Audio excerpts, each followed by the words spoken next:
अस्सलाम वालेकुम। په 1988 چې په انډیا چې چمال خالستان تحریک دا په عروج باندې وو او دغه خالستان تحریک مقصد دا وو چې بھارتی پنجاب دادی سیکانو یو الګ وطن جوړون وو. بل طرف ته په مقبوضه کشمیر چې ازادي تحریک دا ډیر په زور او شور سره روان وو. دسمبر په 1988 چې چمال په اسلام آباد چې سار کانفرنس وسو او دغه چې د بنظیر او د انډیا وزیر اعظم راجیو ګاندھی چې چمال سیټ ته وی کمرې چې ملاقات وسو او دا دوه ملاقات وو دو سره دریم کس نه وو. نو دا د بنظیر یو سفارتي غټه غلطي و ځکه چې یو وزیر اعظم دا د عوامي نمائندګي د سره به سرکاري کسان خامخې په میټینګ کې شاملي چې سبا دا کسان به دا گواهی کوي چې په دغه میټینګ چې دغه خبره سره سلی وي او کچېره یو میټینګ د سرکاري اصولو خلاف وسی نو هغه میټینګ پسې خو خلک به شاته خبره هم کوي او ډېری قسمه پروپاګاندا هر وځي. نو چې چمال دغه سار کانفرنس وسو نو دغه په موقع باندې چې نتیجه خو نور وتله نو شاته په پاکستان اخبارو چې دا خبره رااله چې دغه میټینګ چې دی په انډیا او پاکستان تعلقاتو رغونې باندې خبرې سلې وي. نو بل طرف ته انډیا اخبارو چې د کومې خبرې رااله چې په انډیا چې د کوم خالستان تحریک شروع ده کچېری پاکستان د خالستان تحریک حمایت نه کوي نو په بدل چې با انډیا بیا سیاچین نه خپل فوج واپس کوي. نو دغه خبرې د اخبارو ته بنظیر بوټو او د راجیو ګاندھی چې کوم ملګری وو له دغه خلینا اخبارو ته رسیدلې وي په خپل باندې بنظیر بوټو او راجیو ګاندھی دغه په باره کې هیڅ خبر نه وکړي. یعنی کیسه دا ده چې چمال سار کانفرنس وسو نو راجیو ګاندھی د انډیا وزیر اعظم دا لاړی انډیا ته او دغه پسې چور جو آباده پاکستان چې کوم وزیر داخله او اعتزاز احسن دا انډیا ته لاړی نو چې چمال دای واپس راته نو دغه خالستان تحریک یعنی سیکانوال په دغه باندې ظلم هشوري او دغه چې د قتلون هشوري سره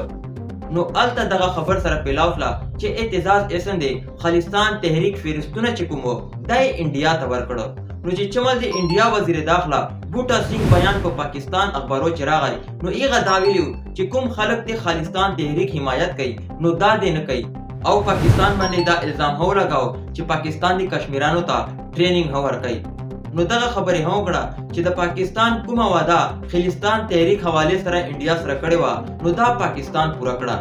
یعنی خبر داسې ده چې چمال سار کانفرنس وسو نو ایغه آباده په انډیا اخبارو چې دا خبره رااله چې پاکستان دا مطالبه کوي چې د کومه وعده مشترک راجیو ګاندھی کړې و چې زبر سیاچین خپل فوج واپس ملک ته لږه نو دای دې دا پورا کی نو ایغه آباده راجیو ګاندھی او د سره چې د کوم ډیپلوماټو دو دا خبر نه منله او لدغه نه انکاری وو. نو چو میاشتو آباده جولای 1989 چې چمال انډیا وزیر اعظم پاکستان ته راغی او د انډیا اخبار ټایم اف انډیا چې بنظیر دا شکوال انډیا وزیر اعظم راجیو ګاندھی نه وکړه چې تا ما سره هغه وعده نه کړه پورا. نو راجیو ګاندھی دا ورته ویله چې ما سره ملټري او اسټابلیشمنت دا خبر نه مني خو کچېری بیا وټونه وسی او ما حکومت راشي نو دا وعده به تاسو سره پورا کوم. خو هغه آباد دی راجیو ګاندھی بیا د انډیا وزیر اعظم هنسو جوړ نو دا وعده دغه سی وعده سره پاتسلا. نو خالستان تحریکو فیرستو چې کومه کیسه وي دا تر اوسه پورې هم پاکستان چې دغه سکیږي او سټینګر میزایل غوندي دا د پیپل پارټي پسې دغه سي شاته چلیږي. نو په یک ټیم باندې دی ډي جی آی ایس آی جنرال حمید ګل چې دا د پیپل پارټي بالکل مخالف او دا دا خبره وکړي چې دا خبره چې کومه دي فیرستو حواله سره دا فیرستونه بالکل ولنه او دغه نه بالکل موږ خبر نه یو. نو پاکستان کہانی کیس نمبر 14 او 15 چې ما تاسو ته پیپل پارټي او آی جی آی چې د کومه سیاسي مقابله وا دغه په باره کې ما تاسو ته ویلو خو دغه سیاسي مقابله نه کفر او د اسلام لړۍ جوړه سلې وا او دا د وټو آباده دغه څه جاری وا. یعنی چې چمال بنظیر بوټو دا د پاکستان وزیر اعظم وا نو د شیلات باندې دا دباو چې ته په ملک کې اسلامي قانون نافذ کا.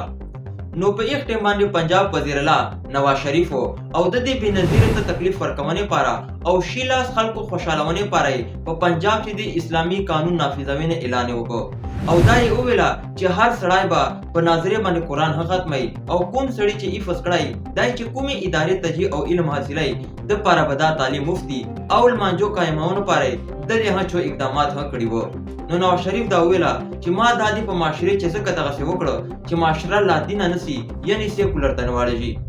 په 1990 چې د پاکستان سپارکو کمپنۍ یو سیټلایټ جوړ کو او دای خلاف تولاجو او دا د اسلامي دنیا چې اولنای ملکو چې لدنه دغه سیټلایټ خلاف تلاړای.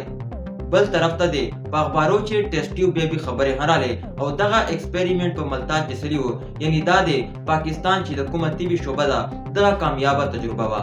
نو بېنظیر او نواز شریف په خپله منځ ډېر اختلافات وو او یوه او په بل باندې به الزامونه هم سره لګول. نو په ایښ ټیم باندې پاکستان چې میزایلانو تجربې هم کېدلې، خو دغه حوالې سره سیاستدان او پاک فوج په خپله منځ کې متفق وو او دا کامیابه تجربې به یې دو په ګډه باندې دغسې مخته سره ګونجولې.